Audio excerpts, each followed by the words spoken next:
প্ৰথম কথাটোৱে হ'ল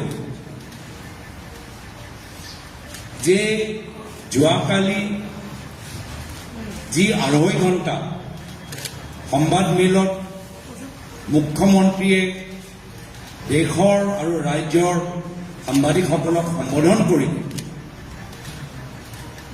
তাৰ মূল কাৰণ হৈছে যোৱা 6 মাহত কংগ্ৰেছ দলৰ বৃদ্ধি পোৱা গতি।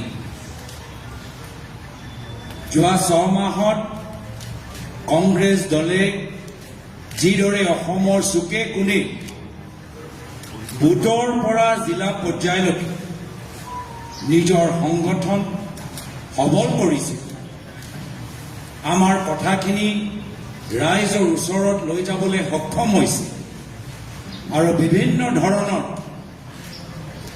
ঘাত প্ৰতিঘাত নিয়ৰ্চি ভয় ভাবুকি নিয়ৰ্চি সাহসৰে এই বৰ্তমান ভাৱ আমি যোৱাকালি প্ৰদ্যুৎ বৰদলৈ ডাঙৰীয়া কোৱাৰ দৰে তেওঁৰ ওচৰত এই SIT ৰিপৰ্ট আজিৰ পৰা 6 মাহ আগতে জমা হ'ল। নিশ্চয় তেওঁ পৃষ্ঠাৰে পৃষ্ঠাৰে পঢ়িছে, অধ্যয়ন কৰিলে আৰু সেই সময় যিখিনি কথা ক'লে যে 10 ছেপ্টেম্বৰত গোটেইখিনি কথা ফাদিল কৰিম, নিজৰ কথাৰ পৰা পিছুৱাই দিয়ে। কিয় কি তেওঁ নিজে অধ্যয়ন কৰিলে আৰু দেখিলে যে যি অভিযোগ ট্ৰেইনিং ISI পাকিস্তানী এজেণ্ট যিমানবোৰ যে অভিযোগ তেওঁ ইমান দিনৰ পৰা উত্থাপন কৰি আছে, এটাও প্ৰমাণ তেওঁ SIT ৰিপৰ্টৰ ভিতৰত নিজে দেখা নাপালে, যাৰ ফলত প্ৰায় 6 মাহ অসমৰ ৰাইজৰ পৰা এই SIT ৰিপৰ্ট তেওঁ লুকাই ৰাখিলে। 6 মাহ যদি কথাটো ইমানেই গুৰুত্বপূৰ্ণ, যদি কথাটো ৰাষ্ট্ৰীয় সুৰক্ষালৈ সম্পৰ্ক আছে, তেতিয়াহ'লে 6 মাহ কিয় ৰখিব লাগে? যদি ইমানেই ডাঙৰ কথা, যদি কেন্দ্ৰৰ চৰকাৰ আন্তঃৰাষ্ট্ৰীয় সন্থাৰ সহায় সহযোগ লাগে, তেতিয়া 6 মাহ এইখন ৰিপৰ্টৰ ওপৰত মুখ্যমন্ত্ৰীয়ে কিয় বহি আছে? এই প্ৰশ্ন যোৱাকালি এগৰাকী সাংবাদিকজনে সুধিলে আৰু তাৰ উত্তৰত মুখ্যমন্ত্ৰীয়ে কি ক'লে যে জুবিন দাৰ মৃত্যুৰ বাবে আমি এখন ৰিপৰ্ট আমি মুকলি কৰিব নোৱাৰিম। তাতে সন্মুখতে আপোনালোকক মিছা কথা ক'লে, সন্মুখৰ পৰা তেওঁ গোটেই মিছলীয়া কথাবোৰ ধৰা পৰা আমি সকলোৱে দেখিলোঁ। কিয়? যিহেতু ৰিপৰ্ট মুকলি কৰা তিথি আছিল 10 ছেপ্টেম্বৰ আৰু জুবিন দাৰ মৃত্যু কেন্দ্ৰৰ চৰকাৰক ৰেখা। তাৰ কাৰণ হ'ল যে তেওঁ নিজেই দেখিলে যে এটাও অভিযোগৰ প্ৰমাণ তেওঁলোকৰ ওচৰত নাই। আৰু প্ৰদ্যুৎ বৰদলৈ ডাঙৰীয়া কোৱাৰ দৰে তেওঁ ভাবিছিল যে মই একদম নিৰ্বাচনৰ শেষৰ ফালে এৰিম।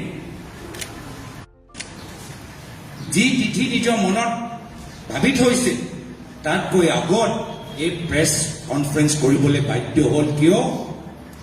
বহুত ডাঙৰ 40,000 বিঘাৰ মাটি, আজি তাৰ তুলনাত চাওক এজন পৰিয়ালৰ বাবে 12,000 বিঘা মাটি তেওঁলোকৰ ওচৰত থকা আৰু কিমান ডাঙৰ কথা হ'ব পাৰে, আৰু কিমান ডাঙৰ কথা হ'ব পাৰে।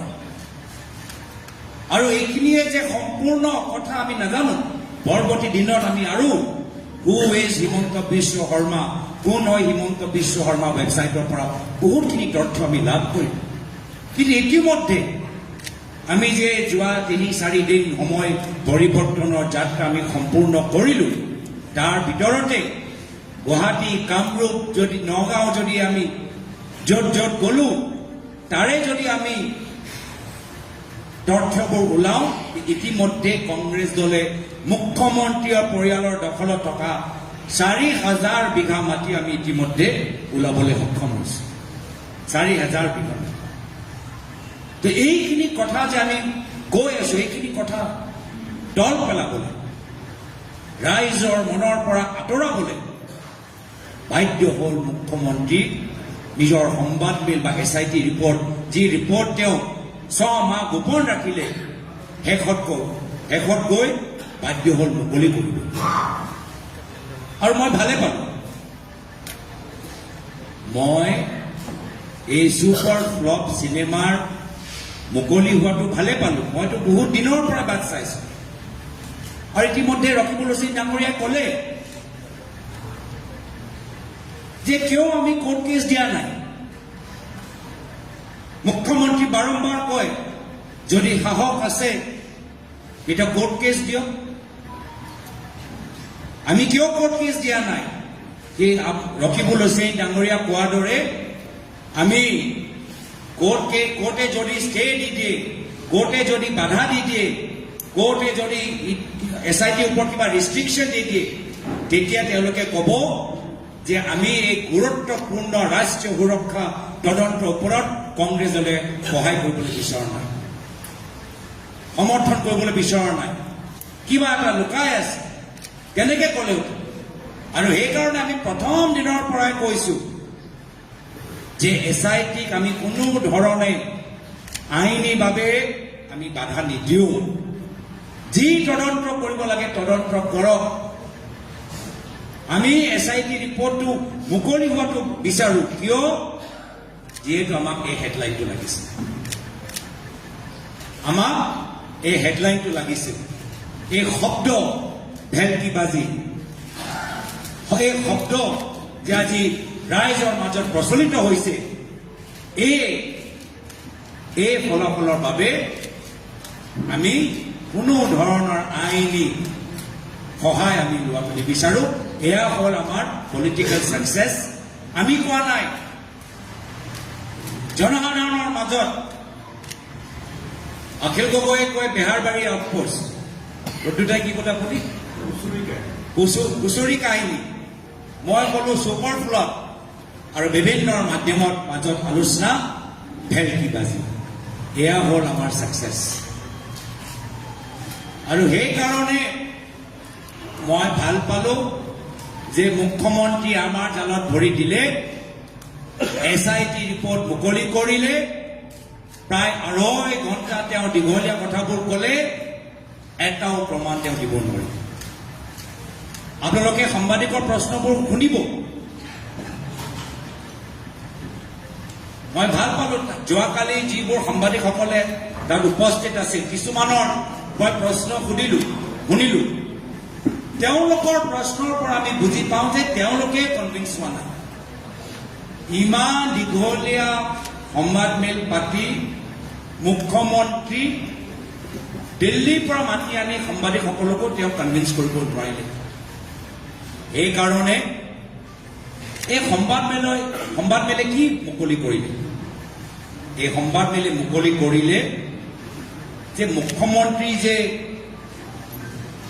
নিজকে খুব ডাঙৰ চাণক্য যে ভাবে তেওঁ কোনো ধৰণৰ চাণক্য নহয় যথেষ্ট দুৰ্বল তেওঁ দুৰ্বলতা প্ৰকাশ কৰে কেনেধৰণৰ দুৰ্বলতা তথ্যৰ দুৰ্বলতা কেতিয়াবা কয় 15 দিনৰ বাবে গ'লো আকৌ যোৱাকালি ক'লে 10 দিনৰ বাবে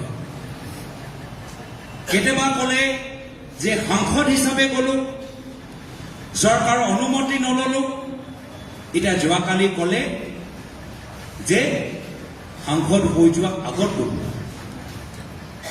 কেতিয়াবা ক'লে কোনোৱে গম নাপায় ভাৰত চৰকাৰ গমেই নাপায়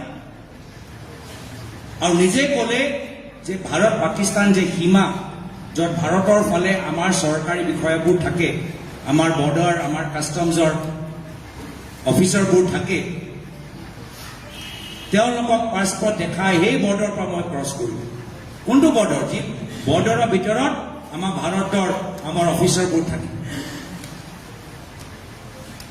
তেওঁ কি দেখালে তেওঁ নিজৰ সাহসৰ দুৰ্বলতা দেখালে ইমান তললৈ গ'ল যে মোৰ 5 বছৰীয়া 9 বছৰীয়া ল'ৰা ছোৱালী যি ডিটেইলছ আমি মুকলি কৰিব নোৱাৰোঁ, ৰাজহুৱা কৰিব নোৱাৰোঁ, এইখিনি তেওঁলোকে যোৱাকালি সংবাদ মাধ্যমত মুকলি কৰি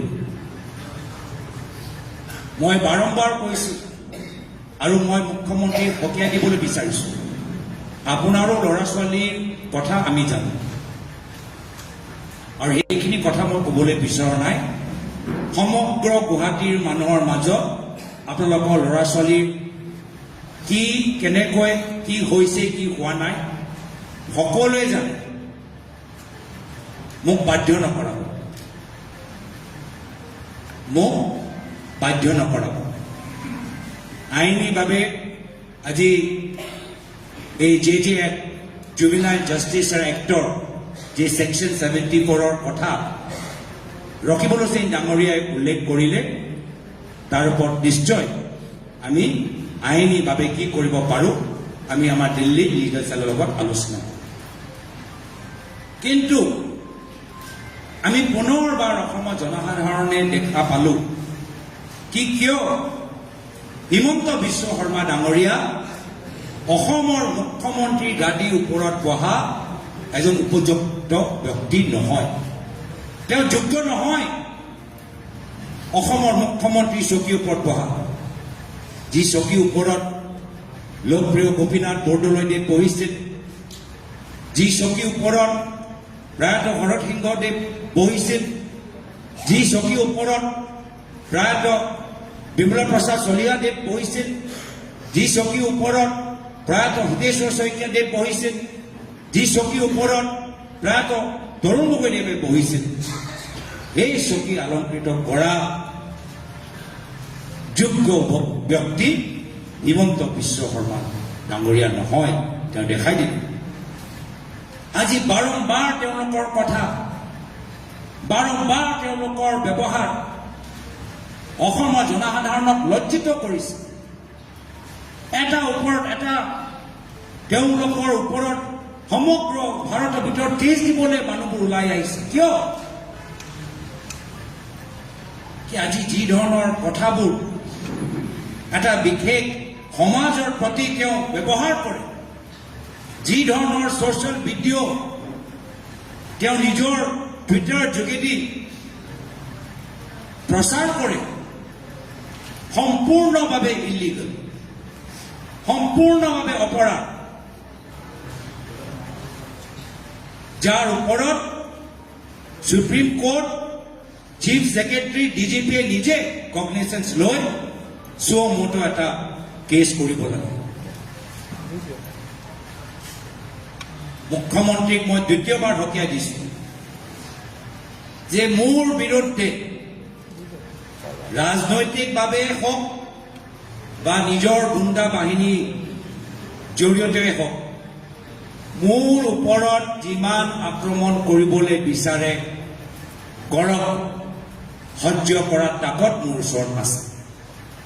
মই প্ৰয়াত তৰুণ গগৈদেৱৰ পুত্ৰ, লাচিতৰ বংশ, হিমন্ত বিশ্ব শৰ্মাৰ ৰাজনৈতিক অৰাজনৈতিক গুণ্ডা বাহিনীৰ আক্ৰমণ পৰা মই ভয় নকৰোঁ। কিন্তু যদি আমাৰ কংগ্ৰেছ দলৰ কৰ্মীৰ ওপৰত আক্ৰমণ কৰা যায়, যদি আমাৰ অসমৰ ভাৰতীয় নাগৰিকৰ ওপৰত আক্ৰমণ কৰা যায়, যদি আপোনালোকে মানুহৰ মাজত হিংসা সৃষ্টি কৰা এনেকুৱা ধৰণৰ কিছু কথাবোৰ কয়, এনেকুৱা কিছুমান ছ'চিয়েল মিডিয়াৰ যোগেদি ভিডিঅ' আপোনালোকে যদি প্ৰচাৰ কৰে, তেতিয়া শেষৰ লোকে মই আপোনাৰ পিছে পিছে মই থাকিম, মই এৰি নিদিওঁ, মই এৰি নিদিওঁ। এইকাৰণে মোৰ ওপৰত যি কৰিব লাগে কৰক। হ'ব পাৰে সেইকাৰণে আমাৰ পূৰ্বে যিমানবোৰ প্ৰদেশ কংগ্ৰেছৰ সভাপতিসকল আছিল, সকলোকে পুলিচৰ যি প্ৰটেকশ্যন দিব লাগে, যি নিয়ম বিৰোধী দলৰ সভাপতি হিচাপে সেইখিনি দিছে। কিন্তু মোৰ ক্ষেত্ৰত যেতিয়াৰ পৰা মই প্ৰদেশ কংগ্ৰেছ সভাপতি হৈছোঁ, সেই যি প্ৰটেকশ্যন মোৰ আগৰ প্ৰাক্তন সভাপতিসকলে পাইছে পুলিচৰ, মই পোৱা নাই। বহুতে কয় গৌৰৱ গগৈ প্ৰদেশ কংগ্ৰেছ সভাপতি সাৱধান হওক, সন্ধিয়া আপোনালোকে ওলাই নাযাব, ৰাতি আপোনালোকে বিচি বিচি ঘূৰা নঘূৰিব, আমি কিবা খবৰ পাইছো, হ'ব পাৰে আপোনালোকৰ লগত পুলিচ নাই, ল'ৰাবোৰ লৈ যাওক। যিসকল আমাৰ শুভচিন্তক, যিসকলে এইখিনি কথা কৈছে, নিশ্চয় কিবা এটা ইংগিত পাইছে দিছপুৰৰ পৰা, নিশ্চয় কিবা বাতৰি তেওঁলোকৰ কাণত পৰিছে, আৰু সেইকাৰণে আমাৰ শুভচিন্তক হিচাপে আমাক এইখিনি কথা কৈছে। আৰু হ'ব পাৰে এটা পৰিস্থিতি মুখ্যমন্ত্ৰীয়ে অসমৰ ভিতৰত সৃষ্টি কৰিবলৈ চেষ্টা কৰিছে, কিন্তু আমি ভয় নকৰোঁ, আমি আগবাঢ়ি যাম, আমি অসমৰ ৰাইজৰ স্বাৰ্থত আমি আগবাঢ়ি যাম। আজি এই সংবাদমেল আমি মুখ্যমন্ত্ৰীক প্ৰতিক্ৰিয়া দিবলৈ দিয়া নাই, অসমৰ জনসাধাৰণক সন্মান কৰি তেওঁলোকৰ মাজত যে কোনো ধৰণৰ বিভ্ৰান্তি নহয়, এই বিভ্ৰান্তি আঁতৰাবলৈ আমি এই সংবাদমেল পাতিছোঁ। সাংবাদিকসকলৰ যে মনত যে প্ৰশ্ন আছে, নিশ্চয় সেই প্ৰশ্নৰ উত্তৰ দিয়া আমাৰ কৰ্তব্য। তাৰ বাবে আমি আজি এই সংবাদমেলটো পাতিছোঁ। এই সংবাদমেল মুখ্যমন্ত্ৰীৰ প্ৰতিক্ৰিয়া নহয়, এই সংবাদমেল অসমৰ সংবাদ জগতক সন্মান কৰি, অসমৰ জনসাধাৰণক সন্মান কৰি এই সংবাদমেল আমি পাতিছোঁ। কিয় কি আমাৰ ৰাজনীতি হিমন্ত বিশ্ব শৰ্মা ডাঙৰীয়াৰ পৰা পৃথক। মই ৰাজনীতিত নিজৰ পৰিবাৰৰ নামত ৰিজৰ্ট চেনেল খুলিবলৈ মই সোমোৱা নাই। তেওঁ মোৰ পৰিবাৰে নিজৰ চাকৰি কৰি আছে, নিজৰ দেশখন এৰি আজি ভাৰতৰ ভিতৰত আজি আমাৰ ঘৰখন চলাই আছে, আৰু তেওঁৰ স্বাধীনতা আছে, আৰু তেওঁ মোৰ ল'ৰা ছোৱালীক বাদ দিয়ে, আৰু তেখেতে মোৰ ল'ৰা ছোৱালীক ডাঙৰ কৰিছে। এজন ৰাজনীতিবিদ হিচাপে আমি সকলোৱে নিজৰ নিজৰ পৰিয়ালৰ পৰা আঁতৰত থাকোঁ। মই নিজে সৰুকালত মোৰ নিজৰ দেউতাক মই দেখাই নাই বেছিভাগ। মোৰ দেউতা অসমৰ ৰাইজৰ মাজত আছে, কেতিয়াবা প্ৰদেশ কংগ্ৰেছ সভাপতি হিচাপে, কেতিয়াবা এগৰাকী সাংসদ হিচাপে মোক ডাঙৰ কৰিলে মোৰ মায়ে, আৰু মাৰ বাবে আজি মই ইমান ডাঙৰ আজি মই ক'বলৈ আৰু আপোনালোকৰ সন্মুখত আহিছোঁ।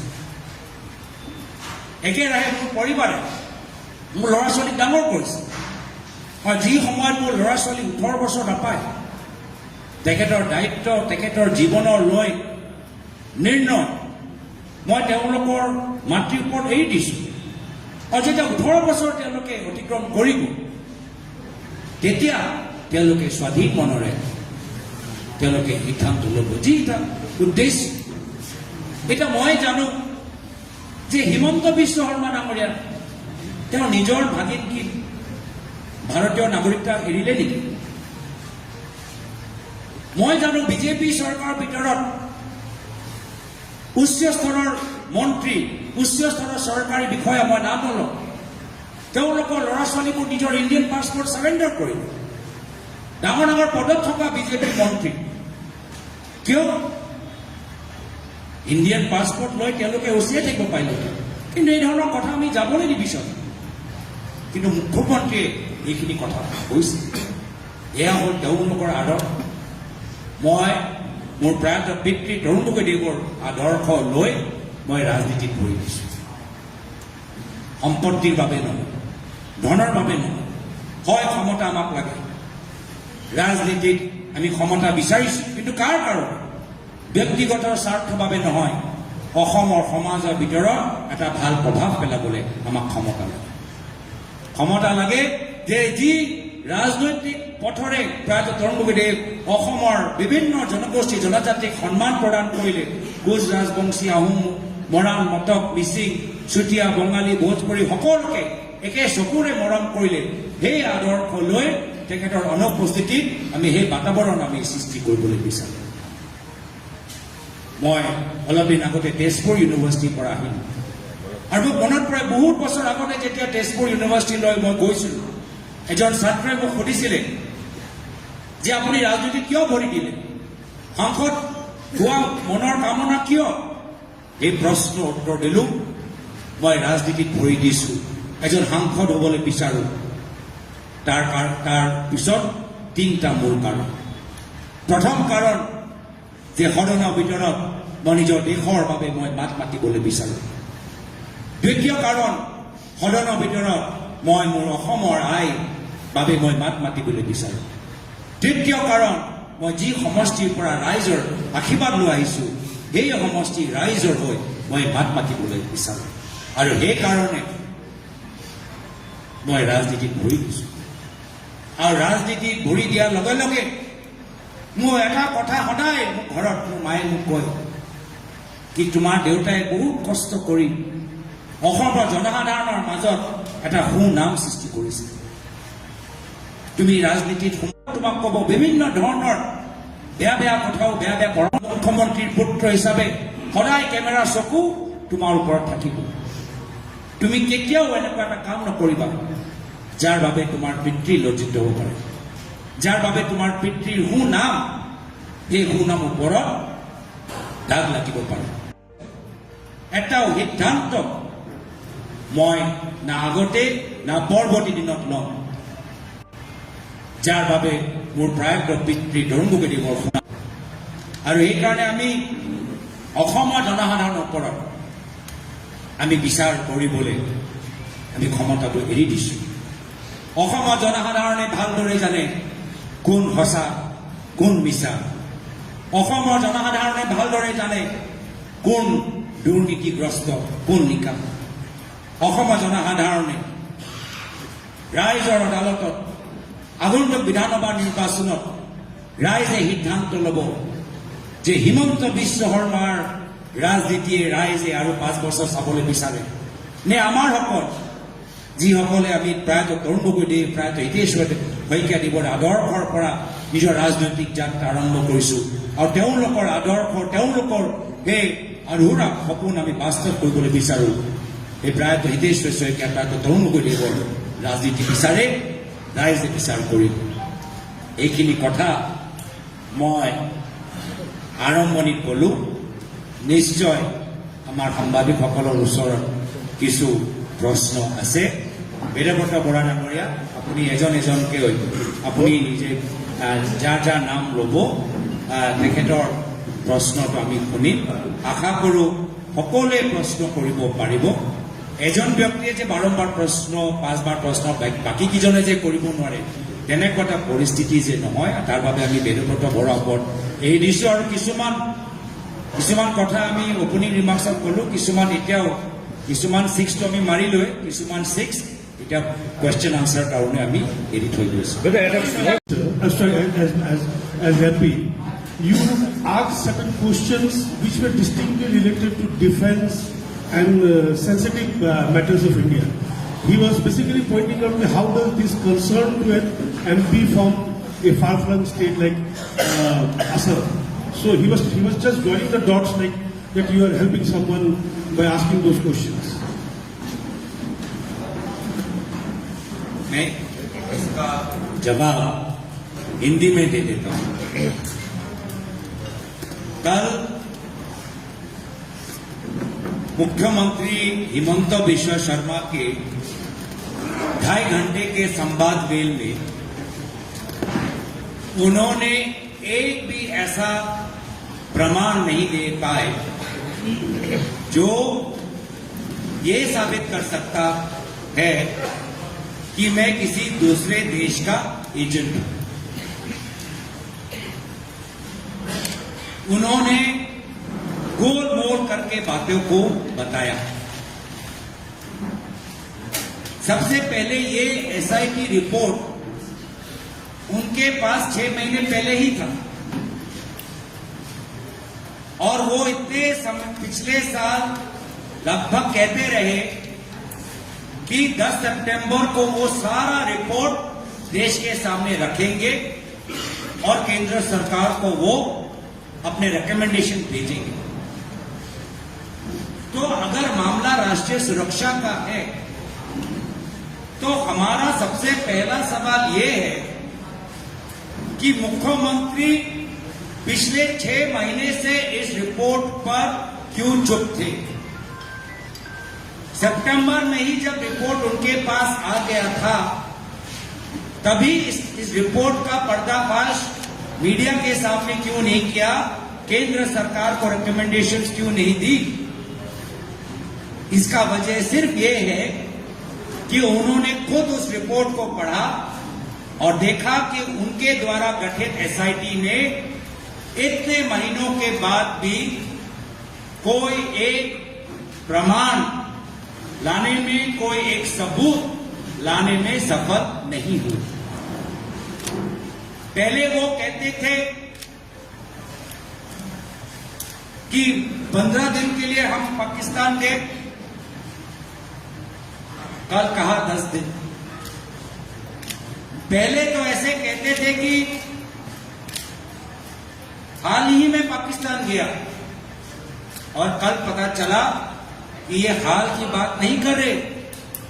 आज से लगभग कितना 2013 14 कितना होगा 12 साल पहले की बात कर रहे। पहले कहा कि सांसद होने के नाते आपको तो अनुमति लेना चाहिए था जाने से पहले। अब कहा कि नहीं, सांसद जब नहीं थे तब वो गए। पहले कहा किसी को इंतला न करके वो पाकिस्तान चले गए। अब कहा कि अटारी वाघा पर जो हमारी जो लैंड बॉर्डर पॉइंट है, जहां पर इस तरफ सरकार के अफसर बैठे रहते हैं, उनको पूरा सर्टिफिकेट देखे। उस प्रक्रिया से, कानूनी प्रक्रिया से हम पार हुए। अब आते हैं उनके एक मूल सवाल पर जिसका उजागर आपने कहा।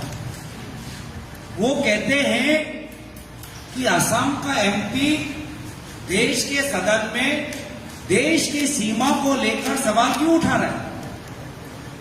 और मेरा सवाल ये है, क्यों ना उठाए? क्या असम का एमपी क्या देश के बारे में नहीं सोच सकता? क्या असम का एमपी अंतर्राष्ट्रीय मामले पर भारत की क्या विदेश नीति होनी चाहिए, क्या इस पर हमारा विचार नहीं हो सकता? क्या हम असम के एमपी, क्या हम देश के राजनीति के बारे में, देश की सुरक्षा के बारे में हमारे पास कोई जानकारी नहीं, कोई ज्ञान नहीं कि हम सवाल न पूछे? ये उनकी और उनके बीजेपी के सांसदों की मानसिकता हो सकती है, लेकिन हमारा कर्तव्य है, जो मैंने पहले भी कहा कि आज से बहुत साल पहले जब एक तेजपुर यूनिवर्सिटी के छात्र ने मुझसे पूछा कि आप सांसद क्यों बनना चाहते हैं, तो मैंने कहा कि इस सांसद बनने के पीछे मेरे 3 कारण हैं कि पहले मैं सदन के अंदर अपने देश की आवाज उठाऊंगा, दूसरा मैं अपने असम प्रदेश की आवाज उठाऊंगा, तीसरा जिन लोगों ने मुझे चुना मैं उनकी आवाज उठाऊंगा। और ये भी हो सकता है, मैं चाहूंगा कि वो थोड़ा पढ़ ले कि जो सवाल का जिक्र वो कर रहे हैं, वो सवाल दूसरे दलों के सांसदों ने भी उठाया है। एनसीपी पार्टी के एक सांसद ने भी वो सवाल उठाया है। सिर्फ अकेला कांग्रेस का सांसद नहीं, एक एनसीपी के सांसद ने भी ये सवाल उठाया है, और वो शायद वो एनसीपी का सांसद आज बीजेपी में शामिल हो गया। ये जानना चाहिए। और कुछ मैं उनको जानकारी दे देता हूं कि अगर लोकसभा सेक्रेटेरिएट को ऐसा लगता है कि ये जो सवाल है नाजायज है, ये जो सवाल है इसकी खुलासा हम सदन के अंदर नहीं कर सकते, तो पूरे प्रश्नों को ही रद्द कर देते। लोकसभार এটা নিয়ম আছে कि যেতিয়া এজন সাংসদে প্ৰশ্ন এডভান্সত দিয়ে, অধিৱেশন আৰম্ভ হৈ যোৱাৰ আগতে যেতিয়া প্ৰশ্নবোৰ আমি এডভান্স নোটিছ দিওঁ, লোকসভা সেক্ৰেটাৰীয়ে অফিচাৰবোৰ চাই কি এই প্ৰশ্নৰ উত্তৰ আমি দিব পাৰোঁ নে নোৱাৰোঁ। আৰু যদি কিবা কাৰণত এই প্ৰশ্নৰ উত্তৰ ৰাজ্যৰ দেশৰ সুৰক্ষাৰ ক্ষেত্ৰত আমাক খন্তেকত পেলাব পাৰে, তেতিয়া লোকসভা সেক্ৰেটাৰীয়ে নিজে ডিচাইড কৰে কি এইটো প্ৰশ্ন আমি কেনচেল কৰিছো, বিদ্ৰোহ কৰিছো। কিয় আজি আপুনি বাতৰিত দেখা পোৱা নাই প্ৰধানমন্ত্ৰী কাৰ্যালয়ৰ পৰা কি নিৰ্দেশ গৈছে যে কোনো ধৰণৰ প্ৰশ্ন PMKৰ ওপৰত সুধিব নোৱাৰে, কৈছে নে নাই? কৈছে। আৰু সেইকাৰণে যদিহে আমি এই প্ৰশ্ন সুধিছো, যদিহে চৰকাৰৰ পৰা সেই প্ৰশ্ন উত্তৰ আহিছে, তাৰ মানে কেন্দ্ৰৰ চৰকাৰ আৰু লোকসভা ছেক্ৰেটাৰীয়ে নিজে সিদ্ধান্ত লৈছে এই যে প্ৰশ্ন শুদ্ধ প্ৰশ্ন, ইয়াৰ উত্তৰ দিব। যদি ইমানে এই প্ৰশ্ন দেশৰ সুৰক্ষা লৈ সম্পৰ্ক আছে, তেতিয়াহ'লে কেন্দ্ৰীয় চৰকাৰে ইয়াৰ উত্তৰ কিয় দিলে? তো সেইকাৰণে মুখ্যমন্ত্ৰীয়ে ভাবে যে অসমৰ ৰাইজে একো নাজানে, मुख्यमंत्री समझते हैं कि असम के लोगों को सदन की प्रक्रिया, सदन के नियमों के बारे में कुछ नहीं पता, कि असम के सांसद देश के बारे में सवाल न उठाए, ये उनकी व्यक्तिगत मानसिक सोच है। लेकिन आज हमारे असम के लोग, असम की बात हो या अंतर्राष्ट्रीय बात हो, सब पर अपनी विचार सदन में अंदर रखने का पूरा अधिकार उनका है और उनके अधिकार का मैं समर्थन करता हूँ।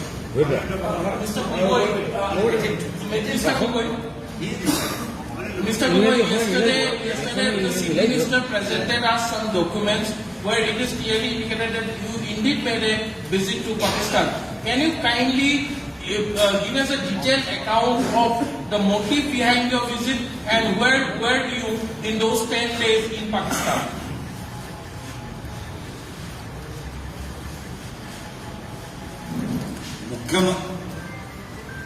मुख्यमंत्री ने ऐसा कोई बात नहीं कहा। केंद्र सरकार को भी पता है, क्योंकि 2014 में जब मैं सांसद बना तो जो हमारा पासपोर्ट है, जिस पासपोर्ट में हमने बॉर्डर जो क्रॉस किया है उस पे स्टैंप है, पाकिस्तान के होम डिपार्टमेंट का स्टैंप है, वो पासपोर्ट हमने केंद्र सरकार, मोदी सरकार को जमा कर दिया और मोदी सरकार से हमने नया डिप्लोमेटिक पासपोर्ट ले लिया। तो मोदी सरकार को 2014 में ही पता है कि फलाना ये सांसद है, ये उनका व्यक्तिगत पासपोर्ट हमारे पास है, इस तारीख को वो उधर गए, इस तारीख को वो इधर आए। ये तो उनके पास वो जानकारी भी है, हमने भी ये बात कहा, तो इसमें कौन सी बात नहीं है। हाँ, जहां पर बात आती है कि हम किस कारण से गए, वो भी मैंने पहले बताया हुआ है, कोई नई बात नहीं है। कि मेरी पत्नी 2012 में एक साल वो एक अंतर्राष्ट्रीय प्रोग्राम के अनुसार वो पाकिस्तान में थी, एक साल वो उसने वहां पर एक अंतर्राष्ट्रीय क्लाइमेट चेंज के प्रोग्राम पर काम किया। उसके बाद उसी प्रोग्राम, जिस प्रोग्राम का फंडिंग ब्रिटिश सरकार करता है, जिस प्रोग्राम का फंडिंग नेदरलैंड्स की सरकार करती है, जो प्रोग्राम दुनिया के विभिन्न प्रांतों में चल रहा है, साउथ अमेरिका में चल रहा है, अफ्रीका में चल रहा है, आसिया में चल रहा है, उसी प्रोग्राम के तहत वो एक साल पाकिस्तान में थी, उसके बाद वो भारत में आई और उस प्रोग्राम में काम कर रही थी, तो उसको काम से जाना पड़ा। मैं उनका शौहर, मैं उनका पति, मैं भी उनके साथ गया। वहां जाकर हमने उनका जीवन कैसे था, जीवन कैसे कटाया, कहां वो रहती थी, कैसा उसका जीवन था, कैसे एक व्यक्ति जो विदेश की है आसिया में आके पाकिस्तान जैसे देश में कैसे अकेले रही, उससे सीखा। वो किस बाजार में जाती थी, किस पार्क में टहलती थी, कहां वो खाना खाती थी, कहां वो कपड़े खरीदती थी, वो हमने देखा। तकसीला जो हमारा प्राचीन, हमारा सिविलाइजेशन का जो एक आर्कियोलॉजिकल वंडर है, तकसीला हम गए। और इसीलिए मुख्यमंत्री ने पूछा कि हाँ, पहले तो वीजा था लाहौर जाने का, उसके बाद हमने चेंज किया कि हमको तकसीला देखना था। इस्लामाबाद में इसका दफ्तर है ऑफिस का, तो हम इनके साथ हमें जाना पड़ा। तो ये बातें मैं इसलिए कह रहा हूं क्योंकि मुझे मुख्यमंत्री का जवाब नहीं देना।